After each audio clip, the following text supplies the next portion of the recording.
Fans, you may not recognize this football team here in the next few weeks. We got the wholesome one here, of course. You recognize this guy breaking down Miami football for us each and every Thursday night, 8 o'clock Eastern time. But the number's at 17 now in the transfer portal, moving on most likely from Miami. Very few make that decision to come back. So once they're in the transfer portal, it's a 90-some% certainty they are gone. We appreciate you being here, folks.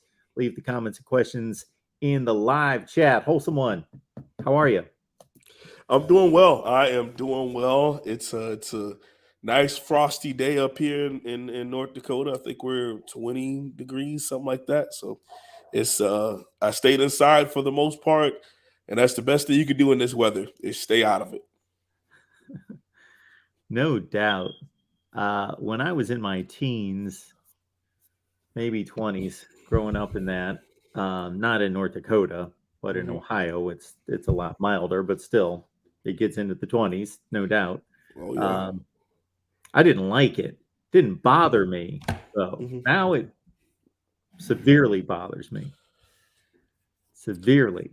It's a very unique experience. Yeah. Especially driving-wise. I mean, icy roads and snow. I mean, seeing snow feels way better than not seeing it because that means it's too cold to snow, which means you have what's called black ice. Yeah. And it just you can get everywhere. It can be rough. Yeah. You can't see it. You don't know when it's going to creep up on you on the roads. Absolutely. Well, we're close to mid-December, and at least where I'm at right now, it's cold, but it's nowhere close to that. It's still, mid-40s. It's still not any type of snow or anything hit us yet. Gotcha. All right. Well, let's look at this transfer portal. This is all everybody talks about, and rightfully so. 1,000 players hit the transfer portal the first day. Yeah, it's upwards of 4,000 in there now. Okay, I lost track of what the reports were. It just, you can go online. I follow 247 Sports Transfer Portal Twitter page because that's the easiest way for me just to jump on and see what's been going on, and it's just 8, 10, 12, 15 every half hour or so. They just keep cranking out, and now we're starting to get some guys that are finding a landing spot. I see the former Oklahoma tight end, Austin Stogner. He left Oklahoma last year at this point when Spencer Rattler went to South Carolina. He went to South Carolina for one season, and now he's back at Oklahoma. So it's just an interesting experience. I for one, was not one. I was one of those people that was like, when it first came out, of course, it was real good to Miami. Because we hadn't been doing too well in recruiting, so we had to fill some holes. And we got some pretty good players like Bubba Bolden and Jalen Phillips and De'Aaron King and KJ Osborne. We had some guys that came in and really helped us piece some things together and make bowl games and things of that nature and get to 7-8 wins. Never really too over the hump, but 2020 Miami at 8-3 is pretty solid. And that was majority transfer players with some of the homegrown talent that had been developed for a bit, and you had an okay season. I am excited for it because it allows a freshness to it. But if you do not like the professional ranks, which it's gotten to the point now where free agency has kind of taken over the NFL also. You don't say one name and you think of one uniform, one helmet, one logo, him in those colors. It doesn't matter. Young men and now adults, when they go to the National Football League, they go to all these different teams and they'll go to the crosstown rival. You'll be a Dallas Cowboy one year, and finish out, and then the Eagles give you a big contract, you go there, and then the Giants give you another contract, you go, so there's no just blind loyalty anymore. And that has now started even at the high school level, especially in the state of Florida, Mark. These young men go from park to park to park at the Pop Warner level. Then about 3 years ago, they made the ability to transfer to different high schools.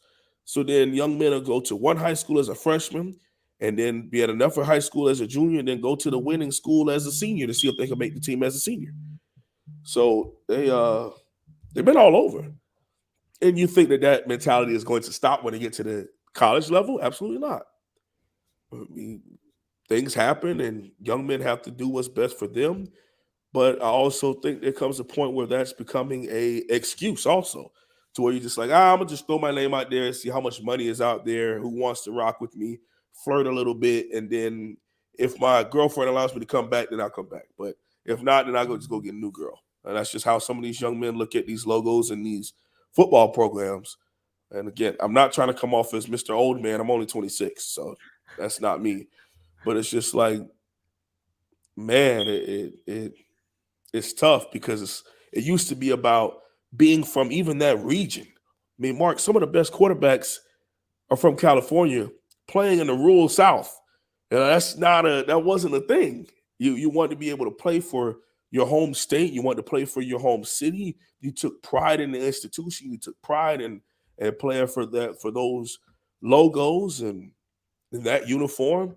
And not saying that doesn't still exist, because obviously it does. But when you look at a point where young men are able to go school to school and not really care, it to me raises a big question mark as far as how much they care about the institution and the programs.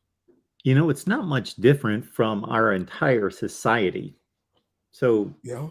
a generation or two ago, most people would find a job out of high school, out of college, if they were privileged to be able to go to college. But obviously the college level of enrollment was far lower, and it was more of a privilege to go to college generations ago. But they would get a job out of high school or college, and they'd be in a company for 30 or 40 years, and they'd retire from there, and they'd stay with that company. My dad stayed with the same company his whole life. Wow. And that was just a certain mentality, that there was less movement. And now I experienced it when I was at ESPN in regards to us hiring people, and just their mentality was much different than generations before, in terms of, I don't like something, I'll just move on. Right. And that's not a bad thing. Correct. Totally. Correct. It depends on the situation. It depends on, I do think that there are some elements that aren't real healthy, that just somebody looks at you the wrong way, or you don't like the food, or you don't like something, or there's 3 guys in the locker room you don't like, you're going to move on. Or, the money's just that much better. Well, that's good enough, I'm going to move on. That there are some less than credible reasons to move Absolutely. on. But I I mean, do I look believe at in freedom of choice and freedom of absolutely for people to go ahead. But I would like maybe for some of these young men to think it through a little bit more. I agree 100%, man. And that's why I want people to understand that we're not complaining. We're just speaking about what it is. There's situations like a Daryl Jackson, starting nose tackle for Miami. He's from a smaller town outside of Tallahassee. And so he left the University of Miami to now go to Tallahassee. Hated rivals, schools don't like each other's, team doesn't like each other. But he's doing it for a personal reason that has to do with his mother and her level of illness. Now, she also came out and made a statement about the fact that she was so appreciative of the Miami staff not holding it against him, not mistreating him, not down talking him, letting him know that family is first. And that is very important that you go and handle that. We'll see you when we see you. God bless. Let us know if you need anything that we can do for you. Now, whether you want to say Daryl Jackson is replaceable, he's not good, blah, blah, blah. It's understanding that these are people. These aren't, robots on a video game system. These are human beings, and life happens to them. So there's situations like that where even someone like myself could go, hey, I respect that. I understand that. I hope things work out for him. Is he the biggest loss thus far?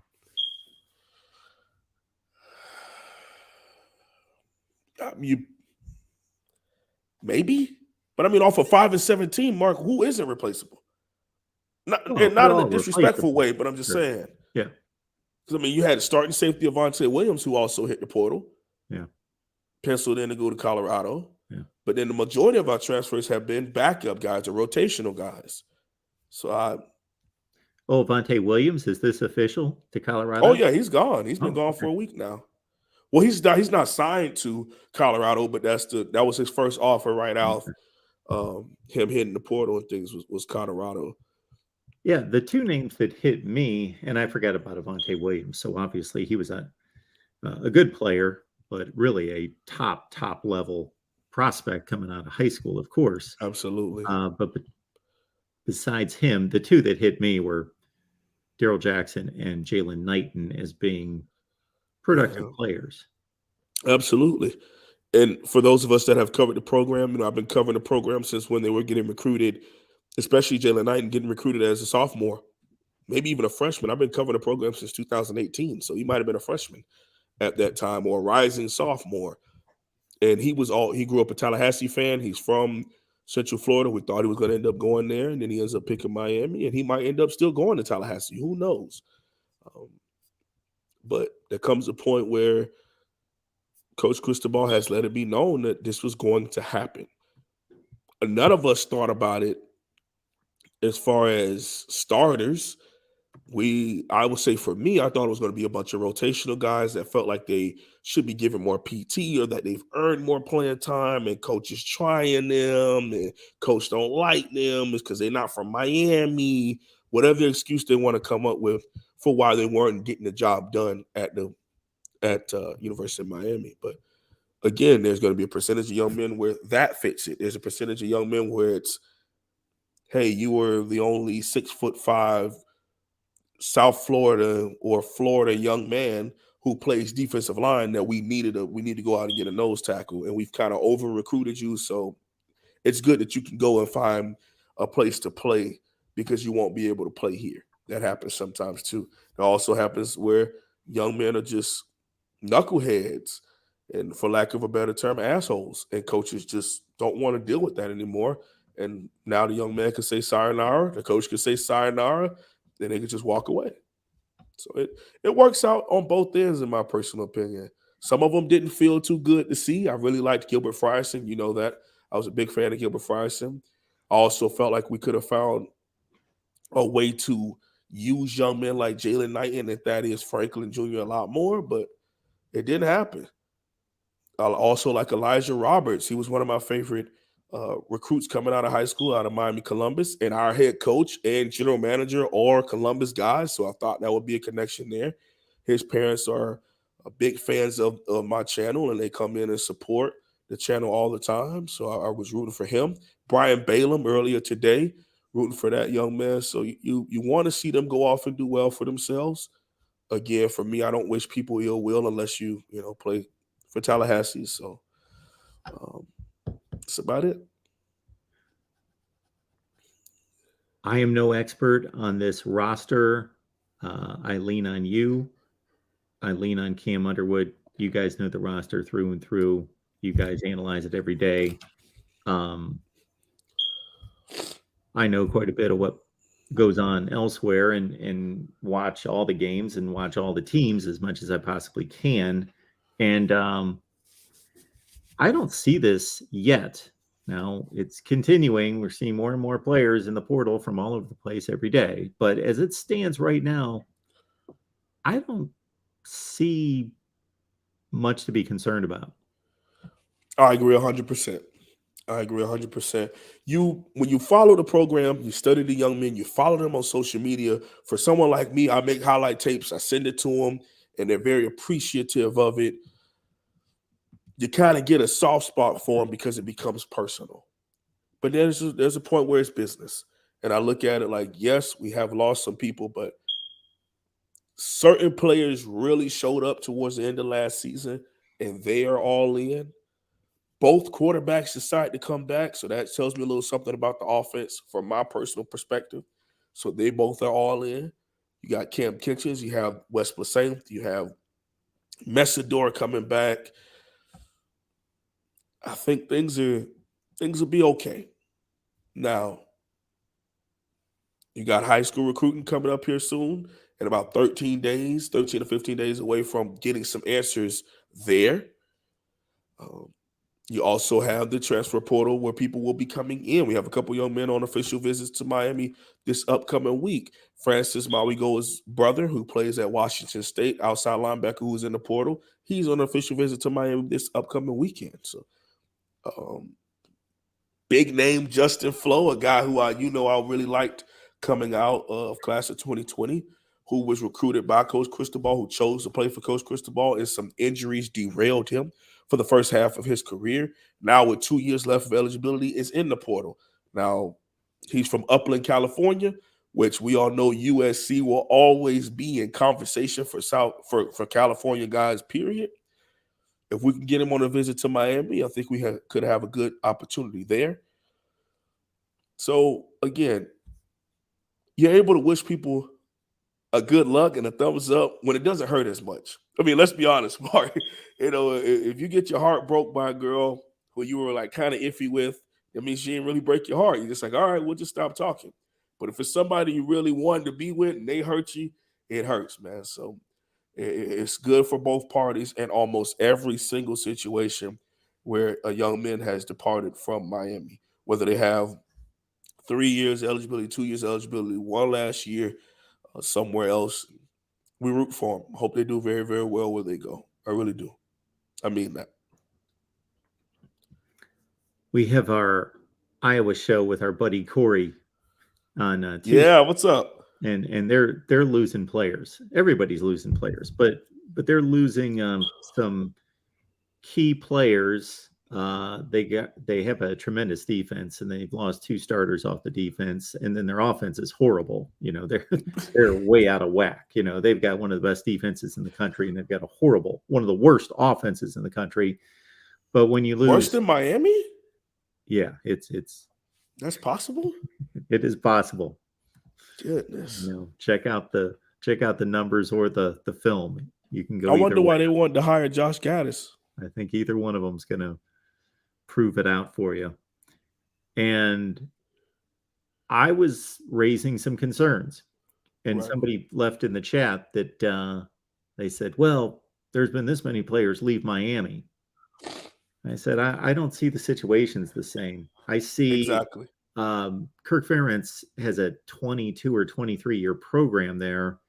And I don't think the sky's falling. I think they're fine, but I think they have some concerns there. There might be some things that aren't adding up. I think one thing is that the OC is his son and he's still there, and players see that nothing's going to change and they're still going to have one of the 5 worst offenses in the country, and they're not going to fire their OC when there are much less programs that will go ahead and take that step. But to transition that to Miami, I said, I don't see it, at least as of yet, at Miami, because what a lot of people don't think about is the flip side of this is that not all these players are just leaving because they want to go and grass is greener, bye, see ya, and they're, tears being shed by their coaching staff. No, there's conversations going on to basically say, hey, we appreciate you being here, appreciate what you've done, and but this is how it's looking for you, and it's not looking real positive. So it might be better for you to leave. And I think that's probably what's going on with not all of the departures here, but a lot of them. I would agree, and on both ends. And I don't want to come off where it's like, oh, Miami thinks they're better than, but in order to get better, similar to what's happening in Colorado, where Coach Prime walks in and basically tells everybody in the room, hit the portal, you guys suck. He said it in such a nice way and with such suave and elegancy about, I'm coming, and when I'm coming, I'm bringing my luggage, and some spots have already been given. He's basically telling the people that's in that room, over the last 2 years, you guys have a combined 5 wins. I ain't leaning into that. So y'all figure it out in here. If you want to be here and be a part of, special teams, good for you. But we flat out told him, you leave, gives me more space to bring in more players. He's also building a really nice staff there too, as far as hiring and paying a bunch of people. So I look at with Coach Cristobal, the biggest thing that somebody pointed out to me, and I wish I knew his name because I would love to give him a shout out. He was calling into the show on Monday, and he flat out said, what we have to do is get the better players out of the portal. Daryl Jackson was a pretty good player. Moultrie was a so-so player out of UAB. Jacob Lichtenstein was a so-so player. But the only big splash player we got out of the portal this previous cycle was Messidor, who graded in one of the top half and top 10 as a defensive end. And that was about it. Everybody else was just guys or just situational plug hole players. We got to be able to get to the point where you land a Justin Flo, a former 5-star, and whether he works out or not, you're adding an elite talent to you. You got to go out there and find a Jalen Phillips. You got to go out there and find these big time guys to come and help instantly that are gonna change life for you, because he might be the prodigal son, Mark, but you can't follow up 5-7 with like 6-6 or close to 5-7 again. But yeah, he's on a 10-year contract. They won't fire him, but this fan base will flip on him real quick. They already started, so he has to be able, and he wants to win. He wants to win now, and things just didn't work out this season. None of us really have the answers except for the people that were there, and things just didn't work out this season. But he has to go out and acquire talent, not just elite high school talent. We got to go out there and get the top echelon transfer portal guys also to mend it all together. You would think that with this going on, that the teams that are able to retain their best talent, and I'm not going at this from just a talent standpoint, I'm going at this more from a continuity, chemistry, working together, having that stability and teamwork and all that, that those teams that have less turnover would have a greater advantage from the standpoint of just cohesiveness, guys working for each other, pulling for each other, and not just kind of throwing together this kind of like free agency kind of team. But it's going on so much everywhere that I don't know that there's going to be any teams that are going to be like that. Yeah. And that's where I think you have the parity that could come about college football also. Because for so long, I like Nick Saban, but he was able to just stack 3 years worth of great talent sitting on a bench, just saying, hey, when my turn comes, I'm going to be a first rounder. When that guy goes, I could go be a starting right guard at Tennessee. I can go be the starting wide receiver at Georgia Tech.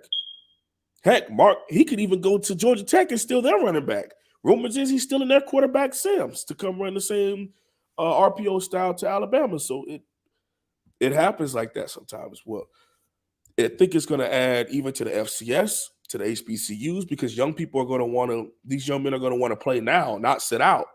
So if you go down, you have the ability to not lose that year. So you go down to a group of 5, say UCF used to always be that, but now USF might have better young men on their team. FIU may have better young men. UAB, things of that nature, where they can go down and put good film out there and say, hey, I want to play. I came here to play. And that's what I want to do, is play. So the one thing that I keep hearing that doesn't make any sense to me from a math standpoint. So if you just work the simple math here, is there are a certain number of roster spots on every team in the Power 5 and all the way through the FBS, 131 teams. Same roster spots 5 years ago, today, regardless of the transfer portal. Right. So I keep hearing about how these guys are going to get stuck in the transfer portal and not be able to find a landing spot. I agree. People do keep throwing it out there. Yeah. Okay, well, we've got the same number of spots. Now, the only thing I'll say to that that makes it a unique situation because of right now is because of what we experienced 2 years ago, and that's the pandemic. Because that gave additional eligibility to all those players, and that may be clogging the system up because guys are sticking around for 5th year, 6th, 7th year. You hear about now. Now that's different, but I don't see where once that cycles through, once we probably need to get through another 2 to And we're 3 creeping up on that. We're years, creeping up on that. yeah, that we flush all that out. I don't see where there aren't less roster spots. I Like, believe what the big question is young men being willing to go, to be honest with themselves and go down. Yeah. What that means is I'm at Texas A&M, and I could go to UTSA as this 5-star running back and go crazy, but I'm trying to find another Power 5 opportunity. Well, there's a window now. There's a window in spring. You got to figure out which one you're going to get in and find a spot and get in a spot before your spot is taken up. That's my answer with that. Let me step away, Mark. I'll be right back. Appreciate everybody being here at the Voice of College Football. We come your way it's Wednesday night, Cam Underwood State of the U, 7 o'clock Eastern Time. Then we followed that up with a wholesome one every Thursday at 8 o'clock Eastern Time. So we appreciate you all being here. And leave those comments and questions there in the live chat. I will take this opportunity, since the wholesome one has stepped away, to let everyone know that we got a Miami channel here that we've had. Oh my goodness, I don't know how long we've been here, maybe about 5 years or something in that range. So you know what would be phenomenal 5 is if we years, had yes, a sir. sponsor for whether it's this show, the other show, the entire channel, all of that. So just keep that in mind. I know that a number of you would think, there's no way that you can help us in that way, and I understand that. But if you've got any kind of ideas, any connections to anyone, and obviously if you own a business, and we've got a large concentration of folks in the state of Florida and in Miami that watch this channel, watch this show in particular. So it would be great if we could sponsor it. I can roll out all the numbers and all the data to let you know how much impact we have. All right. Let's see what's here in the live chat. Oh, that's what I want to say. I have some questions for you, Mark. Yep. So I'll start off with this. With the portal, I don't know. I don't want the portal to be the only thing we talk about, but what else is there to talk about with Miami right now? I mean, we're in conversation recruiting wise, but there's no bowl game prep. There's no, thank God. Because if these many young men have hit the portal, you think these young men want to be at practice right now, playing for us? Probably not. So they've been having their mind on the portal for the longest, and rumors had got out that was the reality. There were some people who did not want to win the final game because they're tired. They're done. They don't want to practice. They don't want to deal with this staff. Coach Cristobal and Coach Feld are too hard on them. They're done with Miami. They're out. Well, And I that's got why to it say was that wrong. the final score and the halftime score definitely of that game against Pitt makes me believe that that might be the case, because Pitt's a better football team than Miami right now, but not by that much. And how many of those can you say happened? I mean, how many games do we have, Mark, where it's 45-3, 40-10? Like, it was just bad. Now, one thing I will say, Mark, we still gonna talk our trash. We Canes for life. Now, we still gonna do our trash talking, those that cover the program, and we'll be hyped again come December 21st, whenever the signing day is, because we'll probably have a nice signing class. We'll be hyped again in February because it'll be the next signing day, because we might have another splash. Because you get excited. You spend the next 8 to 9 months on this big gradual build-up, trying to hear, oh man, I saw a picture of this guy on Instagram. His arms look huge. I guess they're working out real hard, because spring ball is so hard to get information. So you're gonna spend your time getting excited. But I'll get to my question. You look at Michigan State, where Coach Tucker comes in that first year and it was pretty bad. The second year he goes crazy in the transfer portal. They get to, was it 11 or 10? Yep. 11-2. Right. That was a really good team, man. 11-2. But then he comes back down to earth this year at 5-7. The formula, in my opinion, to have it be sustainable is to recruit elitely in high school and still take a bunch of transfers. Would you agree with that, or would you disagree with that? And if so, What would be your formula in your opinion? I think it's similar to the NFL. I think that you build an NFL winning team through the NFL draft and you supplement your needs through free agency. Mm-hmm. I just don't see where, again, I think this is it's obviously a new thing, or it's being taken advantage of in a new way by all these athletes, but I'm expecting it to calm down in a few years. Right. There's still going to be a lot of players in there, but not 4,000 in 3 days. Yeah. Um, Yeah. and it's going to be more like, and maybe, I don't know who would get a hold of it, but there's so many things with NIL and now transfer portal that gets talked about of not limiting anyone. It's a free country, and there should still be the ceiling, beyond the ceiling, opportunities to move about where you want and find a place and make as much money as you possibly can.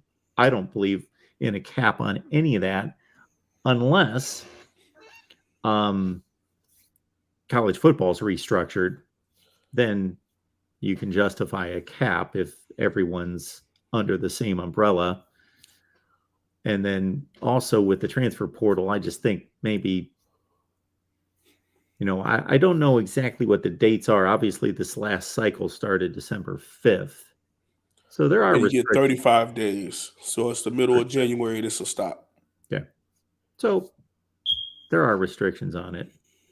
And that's new. That wasn't around. Yeah. Just last year, you could go all the way through. Yeah. At any moment, you could be like, coach, you know what? I don't like the way you're talking to me. I'm hitting the portal. There's nothing the coach can do about it. That's a plus, because there has to be some just structure on it, just to allow the coaches and the coaching staffs to be able to plan for the next season. They can't be fearful that tomorrow there's going to be 8 guys walk out the door and the season's going to start in a couple months. There needs to be, and then the next window is going to be after spring practice. Correct. Yeah. Which so that's, they're working on it. They're trying. Days. Right. And that to me is important. They're trying to figure out a way to get it right, because the last 2 years, it was just at any moment you could up and go. Okay. So I agree, man, because I look at someone like USC, where if you're geographically, you have the advantage of recruiting. USC could spend this past year going with 72 of the 85 are new players to USC, right? But guess what? They could turn around and get a top 10 recruiting class.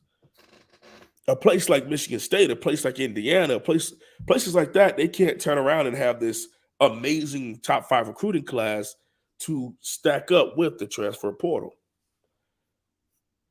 Then I feel like you can't go all in on the high school recruiting and ignore the transfer portal also. Because if you mess around and have a bad season, look at Texas A&M. All these young men signed, and 19 of them have left. 14 of them from your number 1 ranked recruiting class just up and leave on you. Former 5 stars.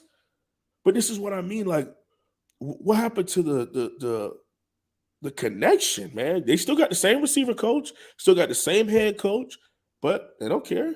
Up and left. I used to say this anytime we talked recruiting.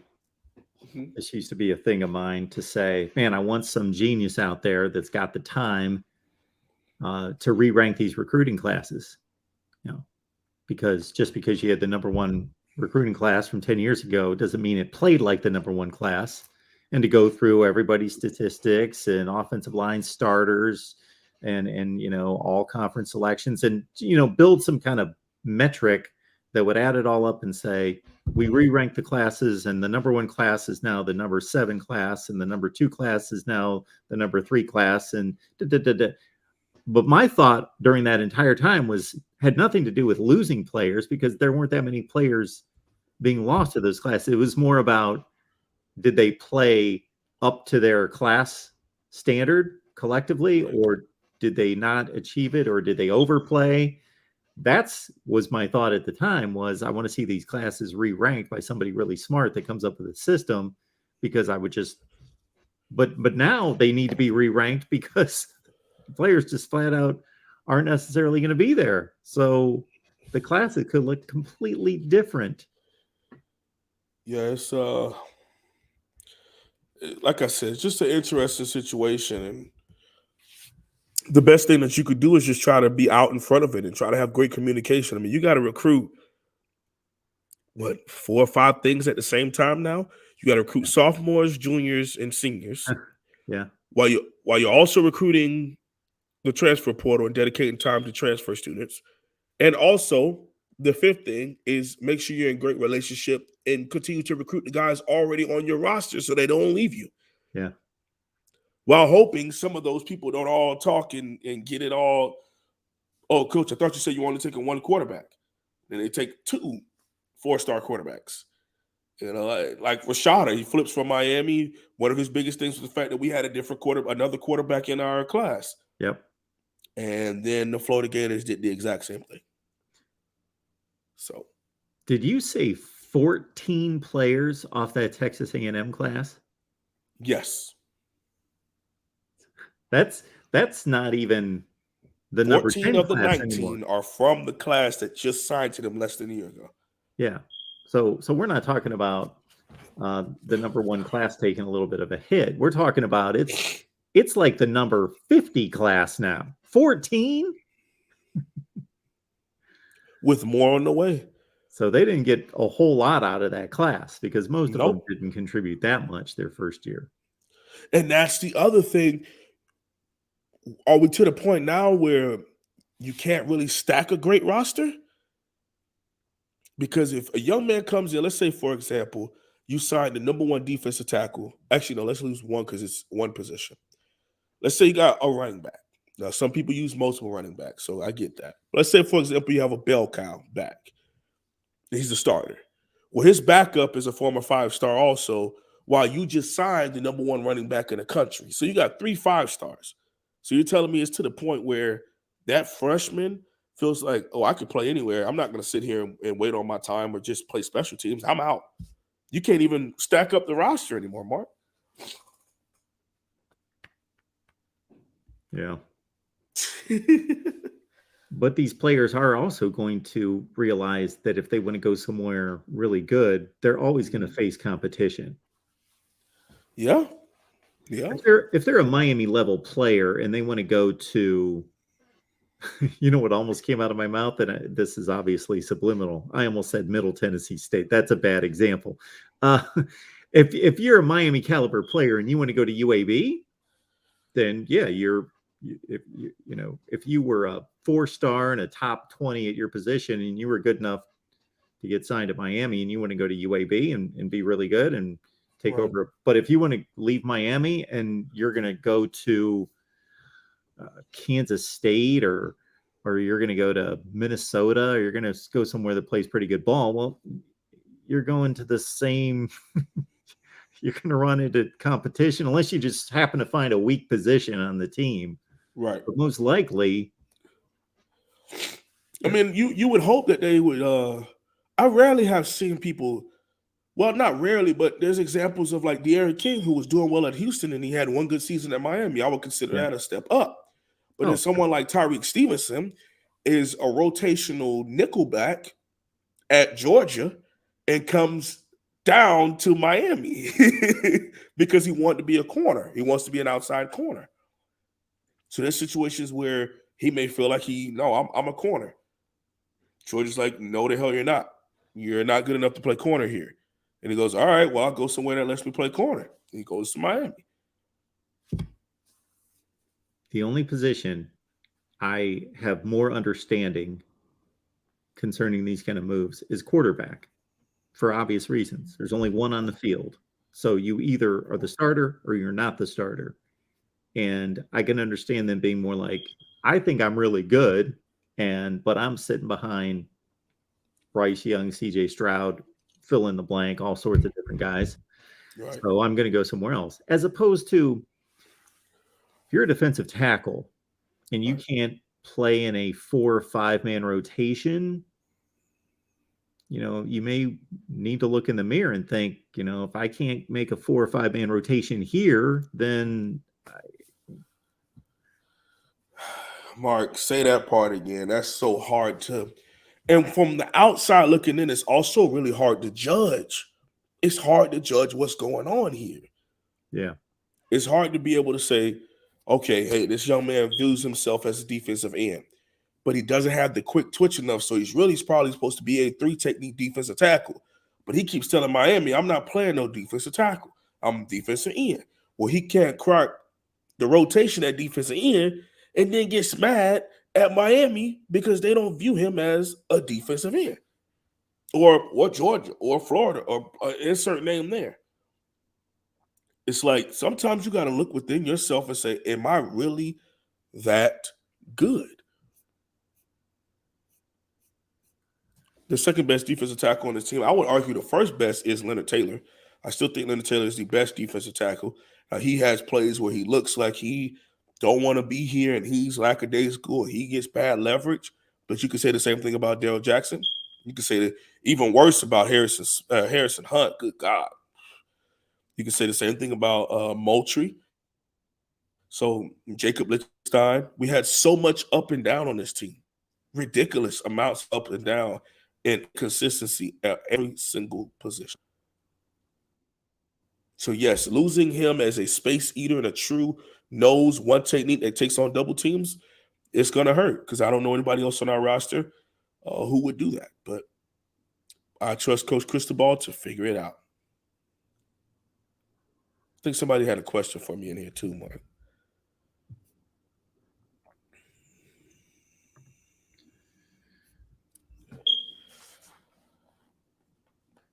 Do you feel like Miami will have more than 2 or 3 decommits before signing day, or do we keep all 22?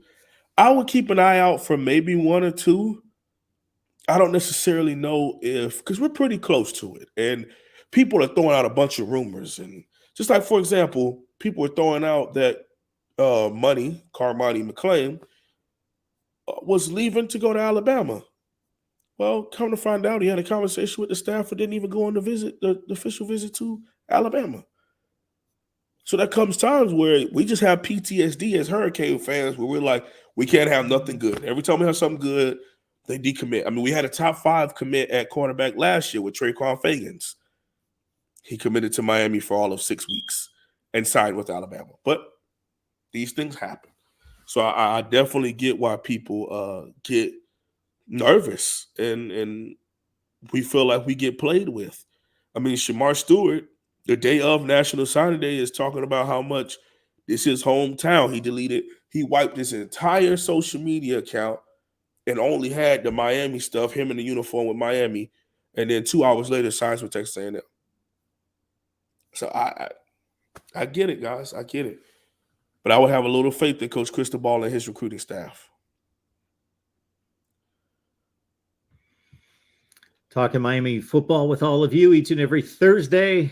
We got the wholesome one here as we always do. So we hope you appreciate what we've got here, folks. Every Thursday night, 8 o'clock Eastern. Bring some more folks with you next week. When are you going live next? I'll be live on Monday again at 8 p.m. Eastern Standard Time, going over whatever happened this previous week. I mean, there's always something happening with Miami. Commitment, decommitment, whatever. We'll be going over that. On Wednesdays, we have my college football live show that we did last night. So I'll be live on Wednesday where we talk about big-time bowl games, transfer portal information. We'll also be talking about, because the last couple of times has been the college football rankings. And I like that. That's always pretty fun to get into, and who should be where and who had the best win and what will be the proper matchup. And 2 weeks ago, we did a 16 playoff. I pulled one of the 16 playoff brackets off and showed what it would look like. And it was like, would you guys like this? So I like being able to do a college football show on Wednesdays where it's not just all Miami, all Miami, all Miami. we get a chance to talk about other teams and recruited classes and things of that nature. What do you think of the 4-team field? Not too happy about number 4. I mean, obviously, but you know.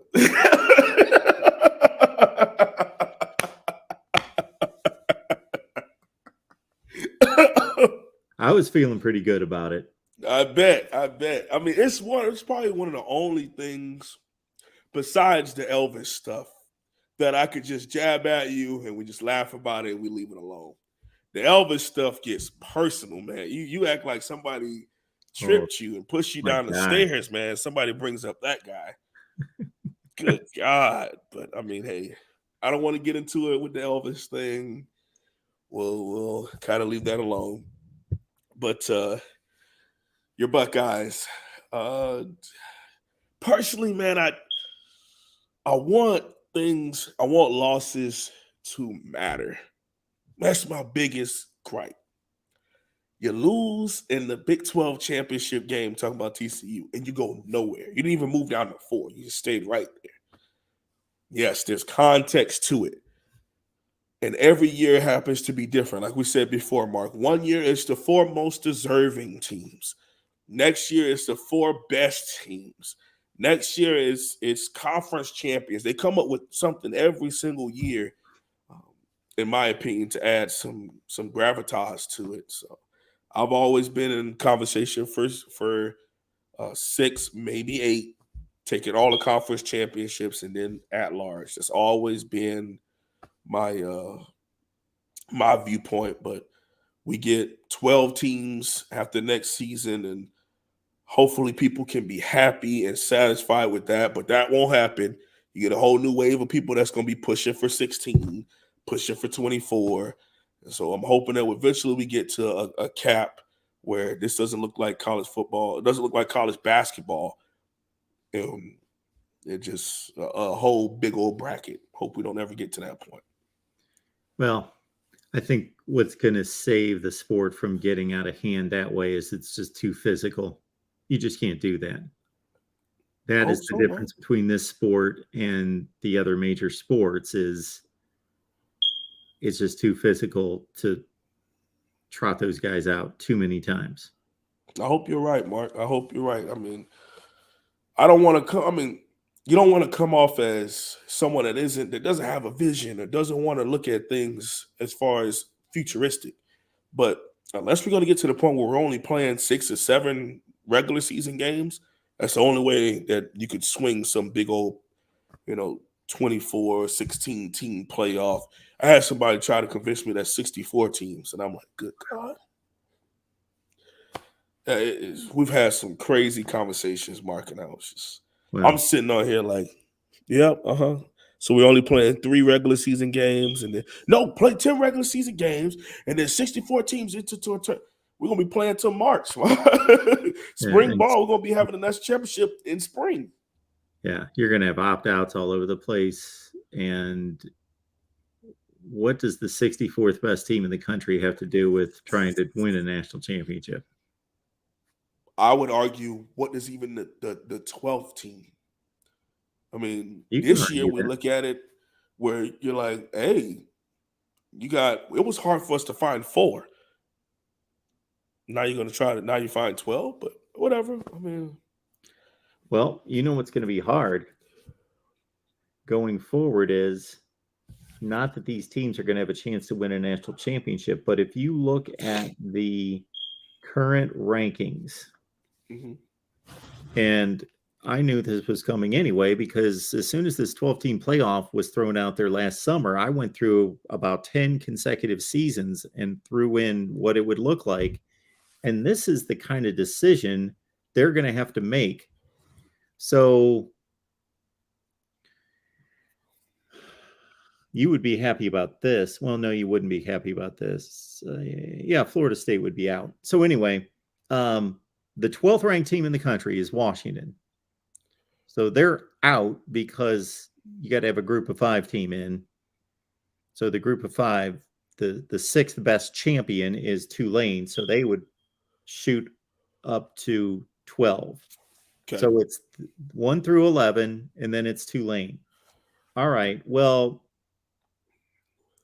if you look at if you go through a number of years, it works out fairly well this year, where everybody's got either 2 losses or less, or they went to a conference championship game like Kansas State or Utah, somebody like that. But there are year after year after year after year, if you go through every year and implement this model, that you've got like 7 teams that are 9-3, and you've only got 2 spots. Like, how? And we're talking about teams that you can't really, you look at their schedules and it's not like it's obvious that they're better than them, even though they're both 9-3. No, it's a lot of Penn State, Kansas State, whomever, all over the map, where you're like, they're going to have to make that decision every year. And there comes a point where sometimes less is more. You just can't keep monopolizing everything, and you just, spread. But I also get the viewpoint of the 2011 national championship, where it was like LSU and Alabama rematch. 2018 national championship, Georgia and Alabama. Last year, Georgia and Alabama.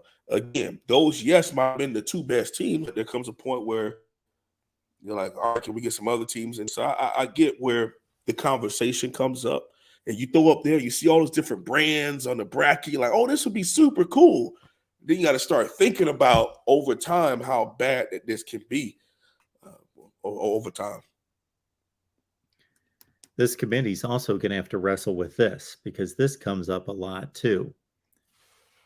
There are teams that make conference championship games, not so much this season, but teams that make conference championship games that would be inside that 12, and then they lose a conference championship game and they drop below the 12. And so you just penalized a team for going to a conference championship game. So it would have been better for them to stay home than to play in a conference championship game and drop from, let's say, 10 to 14 and miss the playoffs. Crazy. That comes up too. You also have upsets. Let's say, this rarely could happen. Let's say a 7-5 team upsets 11 or 12-0 team, and now since we have automatic bids, that 7-5 team who might have got lucky that game is going to be a at-large bid because they're the conference champ. So yeah, it gets kind of cool. But again, I'm happy for Coach Kleiman. Personally happy for him winning that. But I just look at it like, maybe because I want to see Alabama in there. I want to see the big name guys, and because I think TC is going to get their skull drugged. But who knows? You don't know until you put them in there and let them play. Yep. So you give them a chance to go out there and play. You never know. And that's why the game is played out there. I mean, you have to allow them to go out there and play. Or some people look at, maybe we should turn the conference championships into the quote-unquote first round. Yeah. Have that be an automatic elimination game where the playoffs start with the conference championships and then at large after that. So. And as long as you kill the divisions and you just have the 2 best teams in every conference playing, I can see that working. Absolutely. Absolutely. Absolutely. Mark, let me ask you this before we get out of here. Last question before we get out of here. Can you speak to, at your time of watching college football now morph into a speed game? Let's talk about the importance of still having good to great offensive and defensive line play. Do you think that it is still of the utmost, or do you believe that some of these schemes allow for having so-so fronts and just having great quarterback and great skill position play? Well, I do think it's less than it used to be. It's just obvious. And I don't necessarily like that, because I like football being a physical game, a game that's won in the trenches at the line of scrimmage. I actually do enjoy that. But if you're throwing the ball, number one, if you're throwing the ball more than you did 20 years ago, then obviously there's less probability on any given play throwing the ball that there's going to be physical contact. Right. It's going to be an incomplete pass. Anytime you run the ball, somebody's got to get tackled. Yep. Or break tackles. There's going to be physical play anytime you run the ball. Mm-hmm. There's the rare you sweep it and the guy runs out of bounds. Yeah. But 99% of the time, it's a physical play versus throwing the ball. Sometimes it's physical play. Sometimes it's not, because you throw it out and the guy just steps out of bounds, and that's the play. Or it's an incomplete pass. And so I think number one is just by throwing the ball more, it's a less physical sport. I think number two, by the designs of the run plays versus what they were years ago, you don't ask these guys to be as physical in the run game. I see that all the time, where just the design of the play, it's not nearly as physical as it used to be, just running off tackle. Or and then getting back to the passing game, you alluded to it. If a quarterback's taking a 7-step drop and sitting in the pocket, then there's a lot of physical play and a lot of contact to get to the quarterback. But if it's just out of his hand, well, that cuts down on the line play. And I think a lot of offenses are schemed to hide bad offensive lines. I agree. I asked that question because let's look at the playoff teams, right? 2 of them, you could argue, is elite, and probably even their backups will be starters at a lot of other places on both lines of scrimmage. Yeah. Georgia and Michigan. Yeah. Those 2 offensive lines and defensive lines, almost every team in the country would swap places with their starting 5 for the starting 5 of the opposing of either Georgia or Michigan.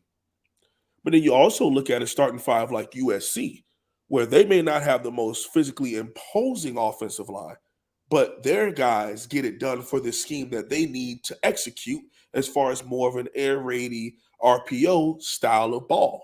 They were rated as one of the better offensive lines based on how they get things done there too.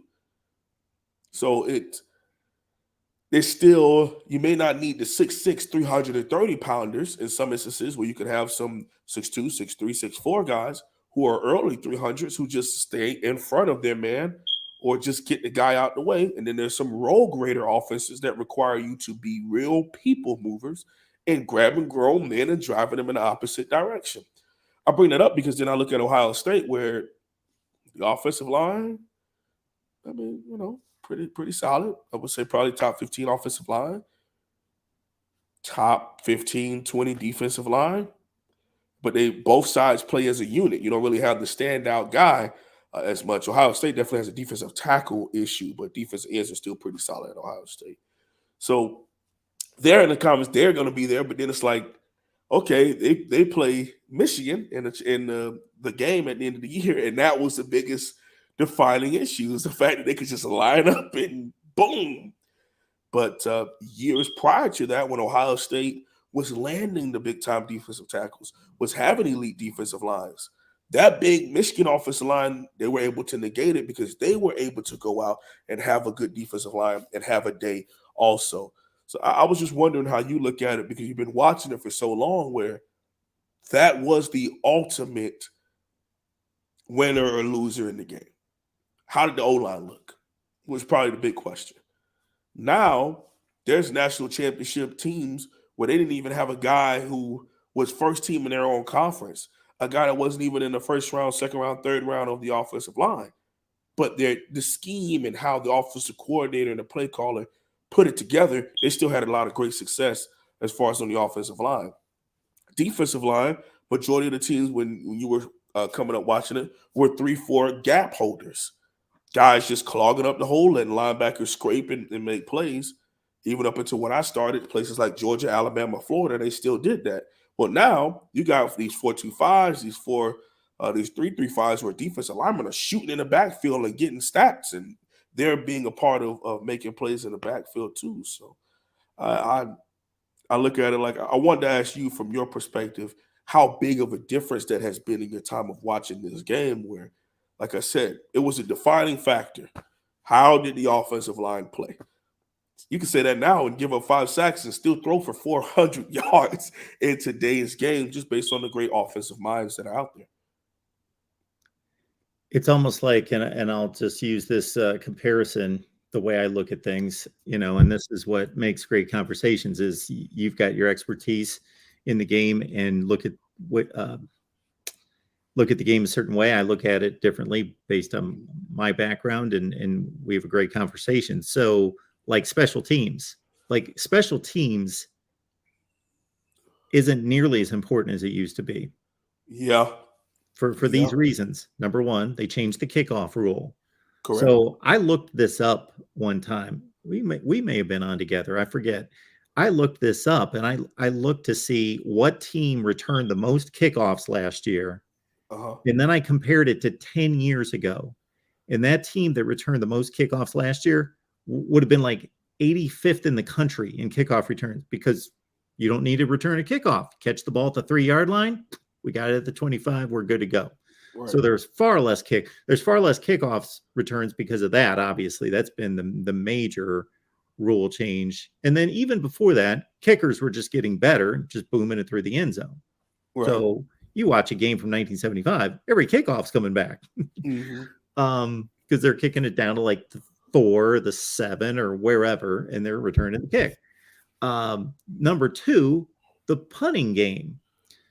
With the rules protecting the punter more, again, you look at blocked kicks, go back 30 years, go back to the mid-'80s. Those guys, there were rules protecting the punter, but they weren't nearly as strict as they are now. Exactly. I mean, you could even not get touched.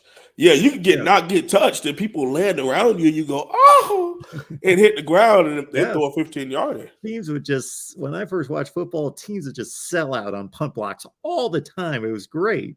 Right. Because they hardly ever called it. And so now the risk reward of selling out to block a punt and get flagged for, if it's 4th and 3, even for just a running into the kicker, well, then it's not worth it. So hardly any teams sell out on blocked punts. Number one. Right. Number two, there's less returns because the punters are so good. They boot it 1,000,000 miles in the air, and the hang time's so high that by the time the guy catches it, well, you don't return it. And now, how many people have the not to cut you off? How many people have the rugby style kick now? I was just gonna. That's the next thing. That was your third thing. Okay, you go to the rugby style, and they kick it down the sideline, and it's just not a returnable kick anymore, right? Because it's bouncing 8 times, and so there's far less kickoff returns, far less punt returns, for all those reasons. So special teams. The impact of special teams has gone way down. Yeah, I agree. I agree wholeheartedly. I mean, we talked about it a lot with Santana Moss and of course Devin Hester, the greatest to ever do it. Neon Dion, when he was at Tallahassee, was an elite returner. What's the Notre Dame guy? Tim Brown. Rocket Ismail. Oh, Rocket. Yeah. Oh, that's crazy. I bring up Notre Dame and D-Rock Irish is in the chat. What's up? What's up? Yes, D-Rock Irish. I got a 9:00 show. I'm going to be there in 2 seconds. Oh man, I'm sorry. No, you're good. I apologize. No, I could have jumped off. Too. So that's just where I look at it with that, and I think the game is evolving. But my only question now is there a way to bring that back? If they had a meeting in a committee, is there a way to bring it back? To have it really go back to 3 phases? Is there a way to do that? They're not going to bring it back because of injuries. Oh, yeah. Crackback blocks and people running 100 miles at each other. Yeah. Hot dog. Now I'm about to go watch a YouTube highlight of the greatest kick returns of all time. Yeah. Because that don't happen anymore. I think we get 10 a year at the Power 5 level? Would you say that? Over under at 10? 10 kickoff returns? Yeah. I think it's a little bit more than that, but not much. Huh. Maybe. All right, wholesome one. I appreciate it. You know that. Yeah, no Thanks for problem. Thank being you for here. the opportunity every week, man. Go Caves and God bless, guys. And we'll get you on board with Elvis. I'm going to work on that. We'll get you Oh there. my We'll get you there. goodness. MJ for life, We'll baby. we'll get you there, man.